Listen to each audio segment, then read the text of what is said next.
City boy, city boy. Ladies and gentlemen, it's your boy, Nate the Great, back with another video. And you know we gotta go ahead and do that 2025 Elimination Chamber review, baby. Okay? Now, before I say anything, I just want to start off by saying that on this channel, we give credit where credit is due. Okay? That's what we do over here. A lot of people think that I come here just to simply hate. All right? Like, I come here only to criticize WWE. But as I've said before, I critique WWE because I believe that WWE can be better. I believe that WWE is settling for mediocrity, okay? On a regular basis, that's what I believe, okay? But when WWE, okay, when Triple H decides to take it up a notch, all right, which he's capable of doing, all right, I have to give credit, all right, because I would be disingenuous, all right, I would be lying to myself and to you, which is even worse in my opinion. I don't want to lie to my audience, okay? I enjoyed this show tonight, okay? Did I enjoy all of this show? No, absolutely not. There were absolutely things during the show where I was like, what in the shit is going on? But in a vacuum, this show, it exceeded my expectations, okay? Now let's go ahead, break it down.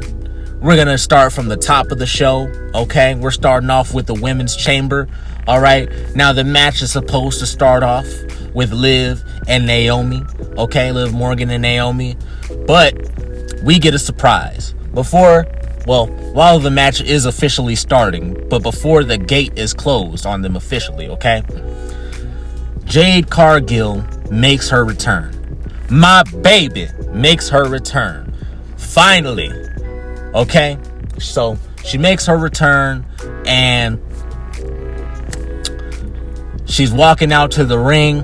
Liv Morgan has this look of distraught on her face, but if you're paying attention, all right, if you have the eyes, right, if you look behind Liv Morgan, who looks absolutely distraught, like, oh shit, it wasn't me, I promise, it wasn't me, you see Naomi looking even more distraught, okay? She looks shitted. She looks scared out of her motherfucking tights, all right?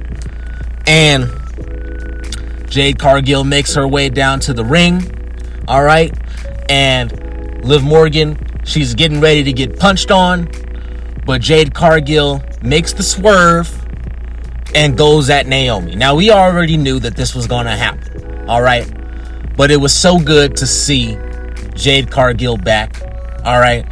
And Jade Cargill laid the absolute smacketh down on Naomi. She beat the dog shit out of Naomi, all right? Ran her head into the motherfucking, into the pods, you know what I'm saying? Hit her with the, basically what, I don't know what her move is called, but it's basically the brogue kick, right? Hit her with that shit up against the pod, slammed the cage door on her head, all kinds of shit. Just beat the dog shit out of her, all right? Now, as a result of this beating, Naomi was not able to compete in the match, all right? So what ends up happening is Bianca Belair gets let out next, all right? And she's distraught, but she has to fight on because Liv Morgan ain't having none of them games, all right? And she wants to get her get back because, you know, they've been blaming her, you know, blaming Liv Morgan and blaming Raquel Rodriguez, right, for the past couple of weeks. And, you know, Naomi's been lying to Bianca. So Bianca's distraught, all right? And she plays it very well, all right? But, the match goes ahead and continues. We get a lot of decent spots. A couple of my favorite spots include, I believe it was, I'm pretty sure it was Bianca Belair. She had, like, Liv Morgan on her shoulders, right? And kind of in, like, the, what would be the powerbomb position. But, like, when they're getting ready to pick her up into the powerbomb position, and she just had her hanging at her neck, all right? And she was swinging her from the pod to the chains, from the pod to the chains, from the pods to the chains, right? Bianca also ended up whipping Liv Morgan with her hair, because she does that sometimes. She also did a crossbody off the top of the pods, right? So all the good spots tonight really came from Bianca. She really carried the match. Not to say that there weren't any other good spots. Roxanne, she looked good out there. Even though I believe she was the second to be eliminated. Let me make sure. Let me look at my notes here and make sure that I'm giving you the accurate information. All right. So Bayley was actually eliminated second. All right. After, because Naomi was technically eliminated, right? So Bayley got eliminated, right? And then after that, Alexa Bliss eliminated Roxanne. Okay, so she was the third elimination, all right? So Alexa Bliss, she had some good spots in there, and Liv Morgan looked really good in there. All the women just looked really good in this match tonight. I gave this match an 8 out of 10. The only reason I gave it an 8 out of 10 is because it wasn't necessarily a perfect match. All right, there were a lot of spots in the match where it was just dragging a little bit. All right, where they weren't necessarily in the spots they were supposed to be. But besides that, the women were firing off on all cylinders, so I had to go ahead and give this match an 8 out of 10. All right. After the match, Bianca won. Of course, Bianca won. All right, and I didn't expect that, especially after what happened to Naomi, but Bianca wins, so that means we should see in the future a Bianca Belair versus Jade Cargill match. Am I kind of upset that they didn't really get a happy ending to their tag team reign? Yes, I am. But at the end of the day, I'm going to keep my mind open for this feud coming up, because I believe it's going to be a good feud. All right. So after the match, Rhea and Io Sky come out to have a face-off with Bianca, because, Rhea and Io, they have a match tomorrow, which I am not excited for. Not tomorrow, on Monday, which I'm not excited for at all. But that was that match. All right. Next up, we got Tiffany Stratton and Trish Stratus versus Nia Jax and Candice LeRae. All right. Now, this match was kind of a whatever match. All right. This is one of those matches where, like I said before, like one of the problems in WWE is that it's no longer believable. Okay, we get that it's a work, but you could at least try to make it believable. All right, I'm not gonna sit here and believe that Trish Stratus is just easily beating the dog shit out of Nia Jax. Nia Jax is over here selling way too much for Trish Stratus, all right? And it just took me very much out of the match, all right? I gave this match a 5 out of 10. Obviously, Tiffany and Trish won, all right? And we can go ahead and move on. Next up, we got KO versus Sammy, all right? For what it was, all right, the story was absolute ass, but for what it was, this match in a vacuum, it was pretty decent, all right? It was like dark in the arena, all right, as if to say that this match, is unsanctioned. We don't really want to, have involvement in this. So it was kind of like a little dark match. It kind of reminded me of Raw Underground, you know what I'm saying? Or NXT Underground, right? It reminded me of one of those kinds of matches, right? So, it was a pretty decent match or whatever. I gave this match a 7 out of 10, all right? KO ended up picking up the victory, all right? And Randy Orton made his return. Finally. Okay? Fucking finally. It's been like 6 months or some shit. It's been too long. Alright? It's been too fucking long. Alright? So, we're gonna get that match hopefully at WrestleMania. KO and Randy. Alright? Randy came out. Started beating on Kevin Owens. He gets ready to hit Kevin Owens with a chair. And then the crowd is like, they're rooting him on, you know what I'm saying? But then he throws the chair away. All right. And the crowd's like, okay, shit, what's going on now? Randy's getting ready to hit him with that good old-fashioned punt kick, all right? Now, this would have been amazing to see because we haven't seen that punt kick in so many years now, all right? But the security came in, ended up stopping him. Randy ends up hitting a couple of the security guards with the RKO, and that's how this segment ended, all right? Next up, we got the men's chamber, all right? Now, this is where things really start to get interesting, all right?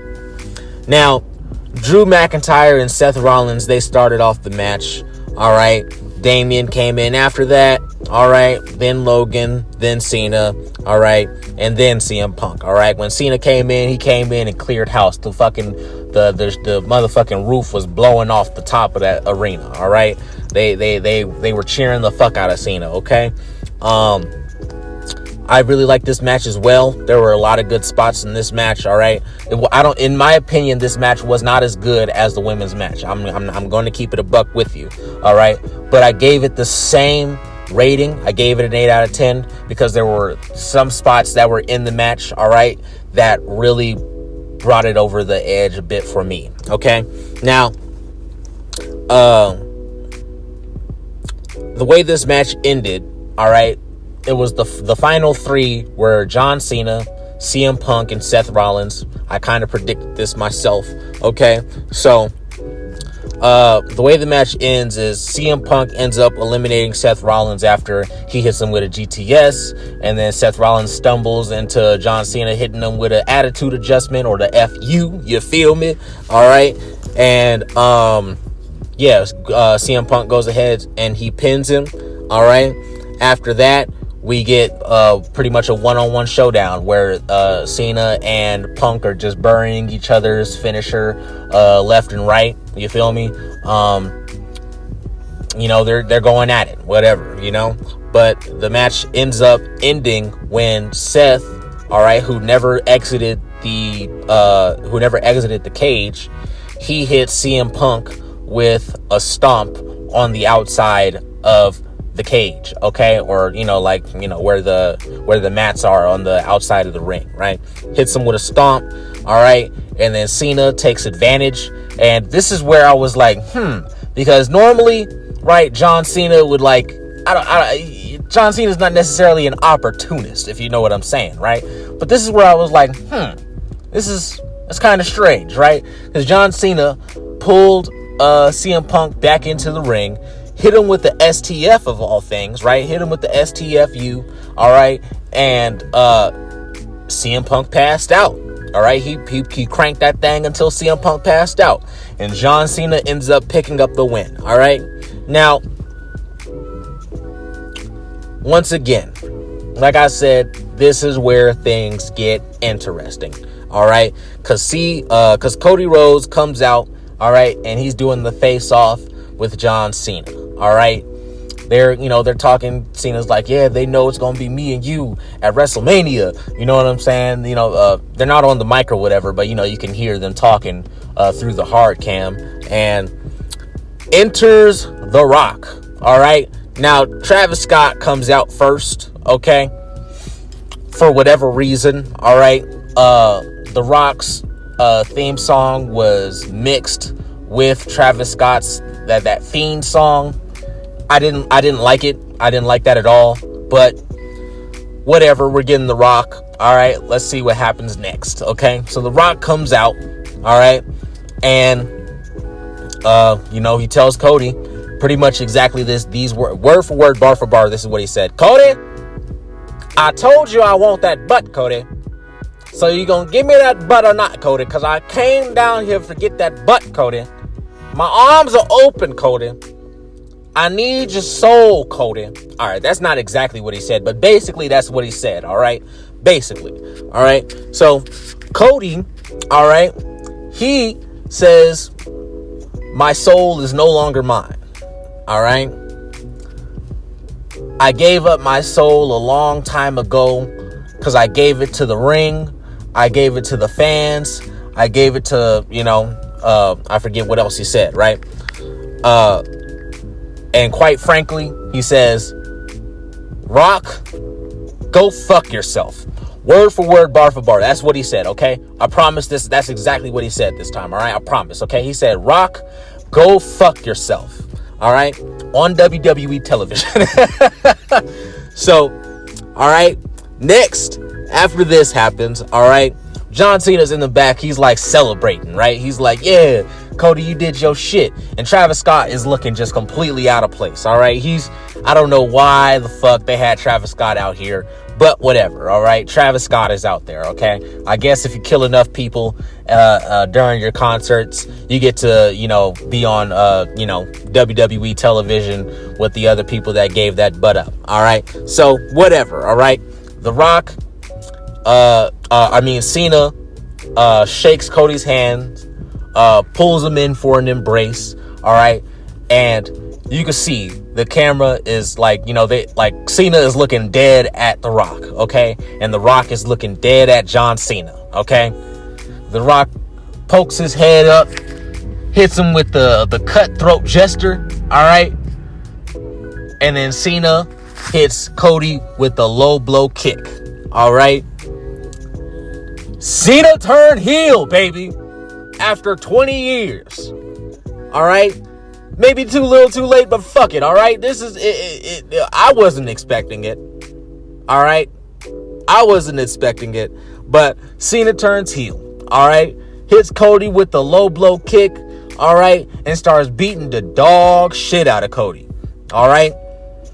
Cena, first he hits him with first he hits him with the low blow. Then he picks up this Rolex that's, I believe it was Rock's Rolex. It was either Rock's or Travis's. I don't remember whose Rolex it was. But he picks up the Rolex, wraps it around his hand, and starts beating on Cody with the Rolex, okay?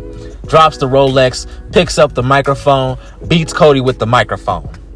Picks up the championship, beats Cody with the championship, okay?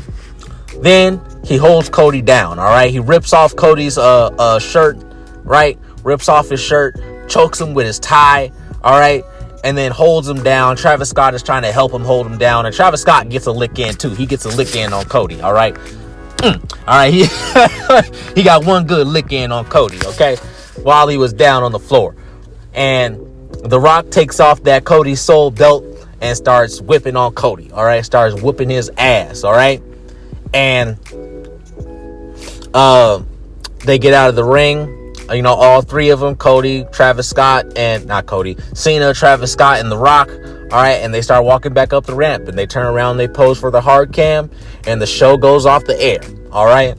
Now, like I said, okay, on this channel, we give credit where credit is due, all right? And I was not expecting this ending at all. I thought, if anything, if John Cena was going to win, right? I thought that it was going to just be a face versus face match, all right, at WrestleMania. But John Cena must have got paid that fat check because he went ahead and turned heel. And this is something that the people have been begging for years. So yeah, maybe a little too late because it's your last year in the business. But damn it, if it's going to be your last year in the business, you might as well show the fuck out. All right, you might as well show the fuck out. All right, and that's exactly what John Cena did, and that's what I believe he's going to be doing for the remainder of his run. I hope John Cena wins the WWE Championship at WrestleMania. Yes, I'm changing my tune completely here. I hope he wins the title at WrestleMania so we can get a good heel championship, so we can get a baby face to come and topple John Cena, so John Cena could put somebody over. All right, and hopefully that this will be a great last year for John Cena. All right, that's how you know this pay-per-view was good, or at least the chamber matches were good. Okay, because I'm completely changing my tune on John Cena right now, at least in kayfabe, right? I was very excited to see all this go down. All right, now I don't have too much else to say on tonight's show, so let me know what y'all thought about this show down in the comments below. All right, did you like it? Did you love it? Did you hate it? All right, whatever it was, you gotta respect it. All right, let me know what y'all thought. leave a like and a subscribe if you want to hear some more. WrestleMania season is underway for real this time. Okay. And this has been your boy, Nate the Great, back with another video. And I'll see you in the next one. Peace.